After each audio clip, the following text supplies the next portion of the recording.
لو كل يوم بتحتاري تطبخي الفراخ إزاي، جبتلك 4 تتبيلات هتحللك المشكلة دي نهائي. كل تتبيلة ليها طابع خاص وطعم يجنن، وبتغير طعم الفراخ كأنك بتاكليها من مطبخ مختلف كل مرة. غير كده، التتبيلات دي هتوفرلك وقت ومجهود، وممكن تعملي بيها سندوتشات، تحطيها على رز، أو حتى تعملي بيها صينية بطاطس. أول تتبيلة معانا هي التتبيلة الإيطالية، خفيفة وريحة الأعشاب فيها وهم. هتحتاجي ربع كباية بقدونس مفروم، وفلفلاية خضرة صغيرة، ومعلقة صغيرة توم مهروس، و2 معلقة كبيرة زيت زيتون، ومعلقة كبيرة خل تفاح، ورشة ملح وفلفل.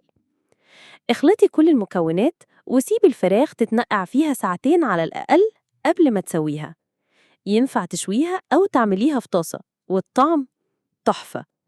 نخش على التتبيلة التانية، تتبيلة الهاني ماستر.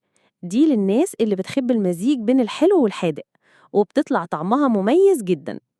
هتحتاجي 2 معلقة كبيرة عسل، و2 معلقة كبيرة زيت زيتون، و2 معلقة كبيرة مستردة، وفصين توم مهروس، و2 معلقة كبيرة خل أبيض، ورشة ملح وفلفل. اخلطيهم كويس وسيبي الفراخ تتشرب الطعم ده. هتلاقيها طرية وبتلمع كده وطعمها مختلف. التتبيلة التالتة هي التتبيلة اليونانية، ودي طعمها منعش وخفيف، مثالية للناس اللي بتحب الليمون والأعشاب. هتحتاجي 2 معلقة كبيرة زيت زيتون، وعصير ليمونتين، ومعلقة صغيرة توم مهروس، ومعلقة صغيرة مستردة، ورشة روزماري، زعتر، كمون، وكمان رشة ملح وفلفل. التتبيلة دي مناسبة جدا لصدور الفراخ أو شاورما الفراخ، وجنبها رز أبيض أو سلطة خضراء، تبقى وجبة متكاملة ولذيذة. وأخيراً، التتبيلة الرابعة وهي التتبيلة التندوري الهندي. دي بقى للناس اللي بتحب الطعم الحراق والسبايسي. هتحتاجي علبة زبادي، وعصير ليمونتين، ومعلقة كبيرة صلصة، ورشة بصل بودرة وتوم بودرة، ورشة ملح وفلفل، وكمان توابل تندوري من عند العطار.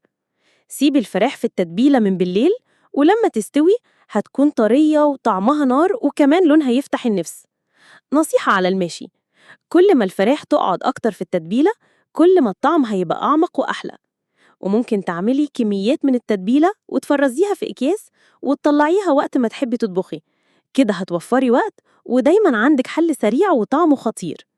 جربيهم وارجعي قوليلي في الكومنتات أنهي تتبيلة عجبتك أكتر. ولو عايزاني أعملك فيديوهات أكتر لتتبيلات مختلفة أو وصفات سريعة،